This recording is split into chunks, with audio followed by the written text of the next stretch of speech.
Tafadhali simameni. Mwena wa Kimilili thini wa kaunti ya Bungoma ni kwa atongoria ya marari igongona ria kuhurukira urari munini wa chancellor wa University ya Masinde Muliro.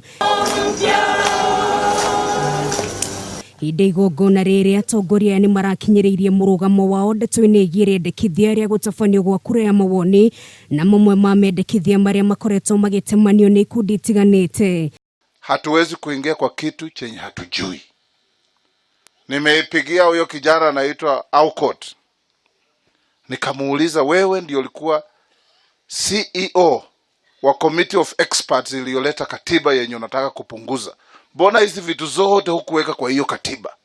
Matongoretio ni mutongoria wa kiama gia Ford Kenya Moses Wetangula maugite gutire kindu metereire kuma kuri mutaratara wa Punguza Mizigo kuona ndiramateithia na njira yothe na uguo megukorwo magieterera nginyagia kamiti ya BBI irekereria ripoti yao. Whether we support or not is when we see the question being framed, whether it carries our aspirations or not.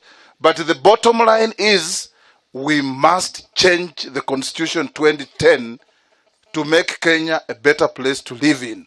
Akinyita Mbaru Wetangula, gavana wa kaunti ya Bungoma Wycliffe Wangamati ni akinyireirie no mwaka kura ya mawoni itabanio na njira iria makarumirira niri guturwo ni kamiti ya BBI. Sisi maneno ya Punguza Mizigo hatumo kabisa.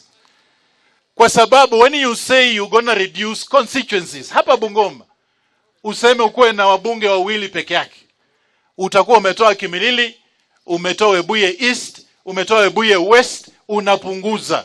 Atongoria matiganite makoretwo makendekithia gutabanio gwa kura ya mawoni kiuria kinene ari kana ni BBI kana ni Punguza Mizigo.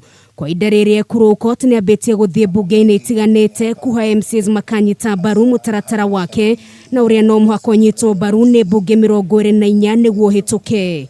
Gerifotera Kameme TV, reto riakwa ni Nugari wa Kamau.